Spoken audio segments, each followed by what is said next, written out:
बोल शंकर भगवान की जय। मार्गशीर्ष मास महात्म्य।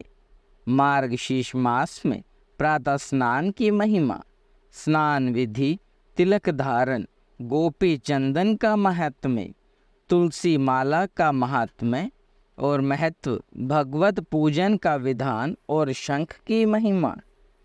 सूत जी कहते हैं, जो संपूर्ण जगत को आनंद प्रदान करने वाले तथा भोग और मोक्ष देने वाले हैं, उन लक्ष्मीपति भक्त वत्सल्य देवकी नंदन श्री कृष्ण को मैं प्रणाम करता हूँ। श्वेत द्वीप में देवादिदेव भगवान रमाकांत सुख से विराजमान थे। उस समय ब्रह्मा जी ने उन्हें नमस्कार करके पूछा, हर्षिकेश, आप संपूर्ण जगत को धारण करने वाले हैं। आपके नामों का श्रवण और कीर्तन परम पवित्र है। आपने पहले यह कहा है कि मासानाम मार्गशीर्षोहम, महीनों में मैं मार्गशीर्ष हूँ। अतः उस महीने का महात्म्य क्या है, यह मैं यथार्थ रूप से जानना चाहता हूँ।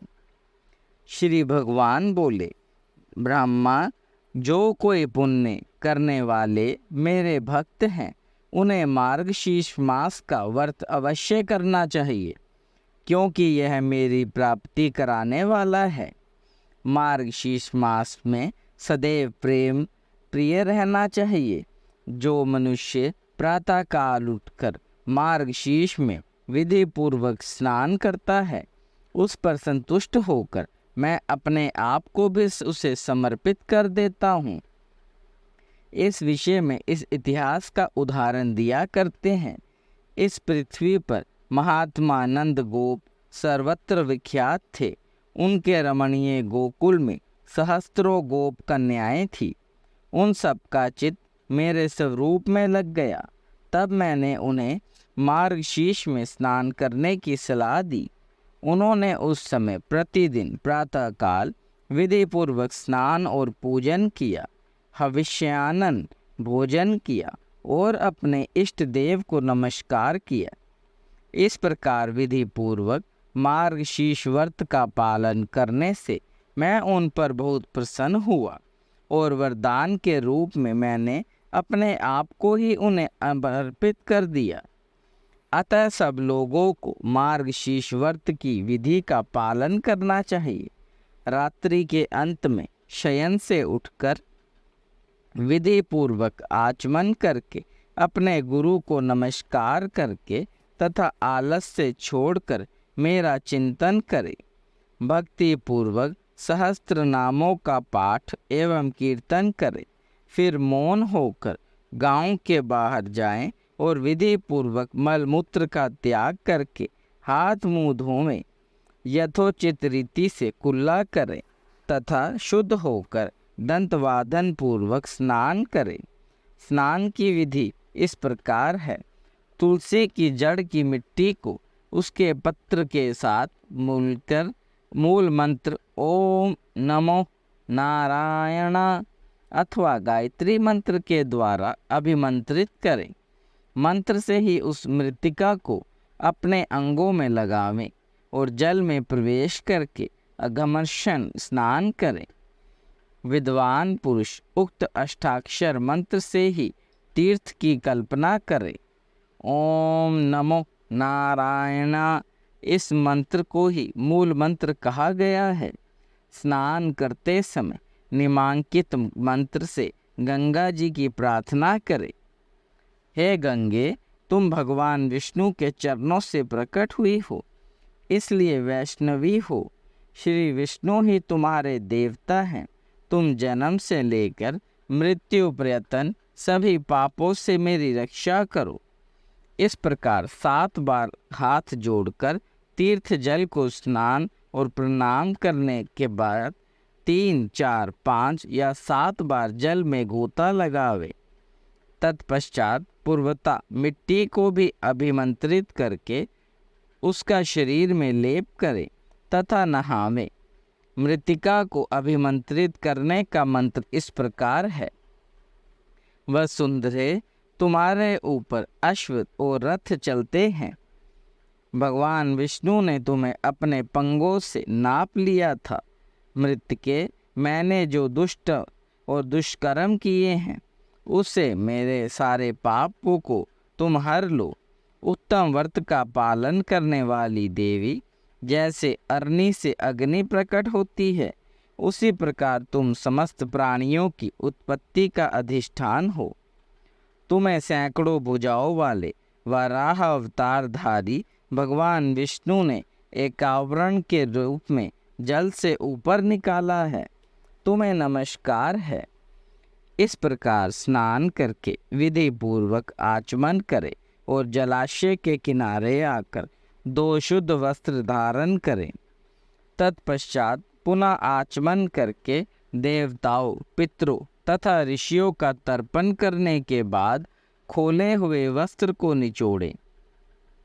तदनंतर पुनः आचमन करके धोत वस्त्र से अपने को आच्छादित कर तीर्थ की विमल मृत्तिका हाथ में ले और उक्त मंत्र से ही अभिमंत्रित करके उसके द्वारा वैष्णव पुरुष ललाट आदि अंगों में ऊर्ध्व पुंड धारण करे।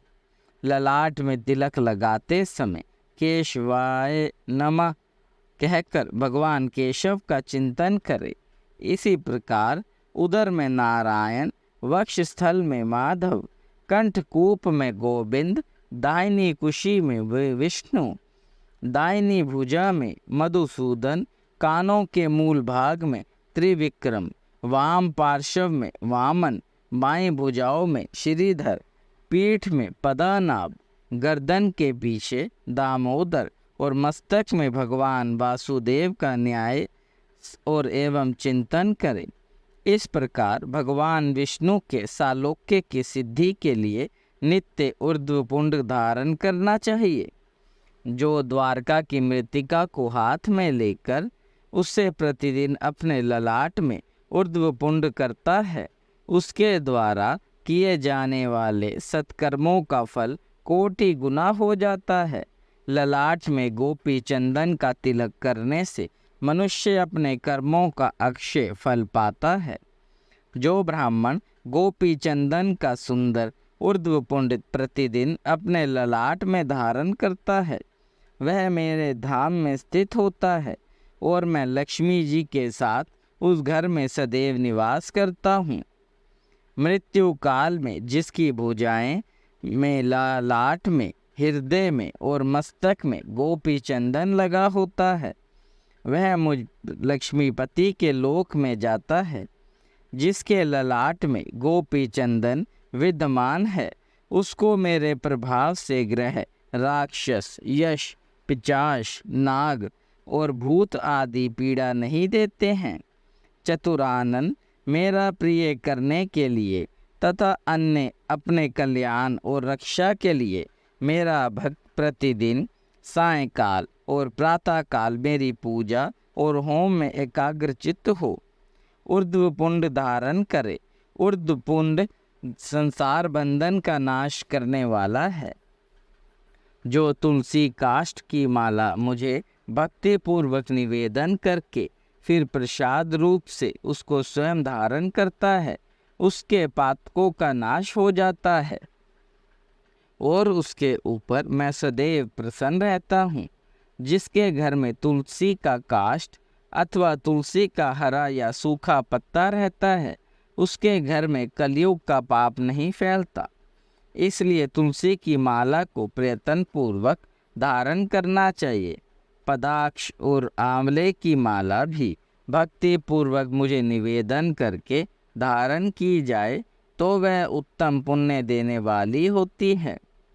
रतनमय सिंहासन की भावना करके उसके ऊपर अष्टदल कमल का चिंतन करे। उसके प्रत्येक दल में ओम नमो नारायण इस अष्टाक्षर मंत्र का एक एक अक्षर है। उस कमल पर बैठे हुए कोटि कोटि चंद्रमा के समान कांतिमान मुझ चतुर्भुज विष्णु का ध्यान करें। उस समय मेरे हाथों में महान पद्म, शंख, चक्र और गदा सुशोभित हैं। नेत्र विकसित कमल दल के समान विशाल हैं। विग्रह समस्त शुभ लक्षणों से लक्षित है। वक्ष स्थल में श्री वत्स चिन्ह और कुस्तुम्भ भेमनी शोभा पा रहे हैं। कटी प्रदेश में पीताम्बर शोभायमान है। मेरा स्वरूप दिव्य अलंकारों से अलंकृत, दिव्य चंदनों से चर्चित, दिव्य पुष्पों से सुशोभित तथा तुलसी के कोमल दल और वनमाला से विभूषित है। मेरी अंग कांति करोड़ों प्रभात कायनी सूर्य के सदृश उद्भासित हो रही है। मेरे साथ समस्त शुभ लक्षणों से संपन्न दिव्य रूपा महालक्ष्मी जी भी विराजमान हैं। इस प्रकार मेरे ध्यान करते हुए एकाग्रचित्त हो मेरे मंत्र का यथाशक्ति 1000 या 100 बार जप करें। पहले मानसिक पूजन करके फिर पूजन सामग्रियों द्वारा विधि पूर्वक बाह्य पूजा करें। मेरा स्मरण करके पूजन के प्रारंभ में मंगल पाठ करें। उसके बाद मेरे परम प्रिय 5 जन्य शंख की पूजा करें। शंख के पूजन में निम्नांकित मंत्रों का उच्चारण करते हुए प्रार्थना करें।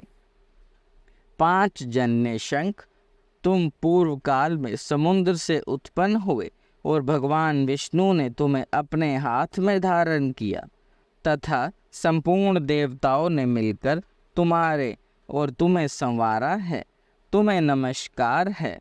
तुम्हारी गंभीर ध्वनि से मेघ डर जाते हैं, देवता और असुर थर्रा उठते हैं। तुम्हारी उज्जवल आभा 10,000 चंद्रमाओं से भी अधिक उद्दीप्त है। 5 जन्य तुम्हें नमस्कार है। तत्पश्चात सुगंधित तेल से मेरे विग्रह में आमंत्रण करें। फिर कस्तूरी के चंदन से औबटन आदि लगावें। उत्तम गंध से वासित शुभ जल से मंत्रोच्चारण पूर्वक नहलाकर पाद्य, अर्ध और आचमनीय अर्पण करें। उसके बाद अन्य सब उपचारों को भी क्रमशः चढ़ावें। पीठ को दिव्य वस्त्र और आभूषणों से अलंकृत करके पुष्पों से उसकी पूजा करें। उसके ऊपर मेरे विग्रह को पधारकर श्रद्धापूर्वक मेरे लिए वस्त्र, अलंकार और गंध आदि निवेदन करें। खीर तथा पुआ आदि के साथ नाना प्रकार के नैवेद्य भोजन लगावें। फिर भक्ति पूर्वक कपूर युक्त तांबुल भेंट करें। उत्तम गंध वाले पुष्पों को भक्ति भाव से निवेदन करें। दशांग अथवा अष्टांग धूप देकर अतिशय सुंदर दीप जलाकर रखें। प्रणाम करके आदर पूर्वक स्तुति करें। तदनंतर पलंग पर सुलाकर मंगल अर्ध निवेदन करें। द्वादशी अथवा पूर्णिमा को यदि गाय के दूध से मुझे स्नान कराया जाए तो वह बड़े बड़े पातकों का नाश करने वाला है। जो मनुष्य मार्गशीर्ष मास में मुझको मधु और शक्कर से स्नान कराता है वह स्वर्ग से इस लोक में लौटने पर राजा होता है। जो अगहन में मुझे दूध से नहलाता है वह स्वर्गलोक में चंद्रमा, इंद्र, रुद्र और मरुदु गणों पर विजय पाता है। जो उपासक मार्गशीर्ष के महीने में शंख में तीर्थ का जल लेकर उसकी एक बूंद से भी मुझे नहलाता है वह अपने समूचे कुल को तार देता है। जो अगहन मास में भक्ति पूर्वक शंख ध्वनि करके मुझे स्नान कराता है उसके पितृ स्वर्गलोक में प्रतिष्ठित होते हैं। जो शंख में जल लेकर ओम नमो नारायणा का उच्चारण करते हुए मुझे नहलाता है वह संपूर्ण पापों से मुक्त हो जाता है। नदी, तगाड़, बावड़ी और कुओं आदि का जो जल शंख में रखा जाता है वह सब गंगा जल के समान हो जाता है। जो वैष्णव मेरे चरणोदक को शंख में रखकर अपने मस्तक पर धारण करता है वह तपस्वी मुनियों में सबसे श्रेष्ठ है।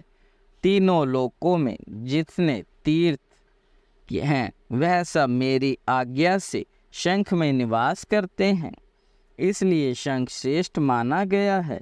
जो शंख में फूल, जल और अक्षत रखकर मुझे अर्घ देता है, उससे अनंत पुण्य की प्राप्ति होती है।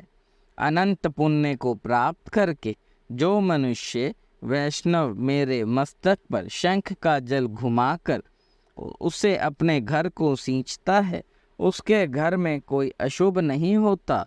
बाजों के उच्च स्वर और गीत कीर्तन आदि के मंगलमय शब्दों के साथ जो भक्ति पूर्वक मुझे स्नान कराता है, वह जीवन मुक्त हो जाता है।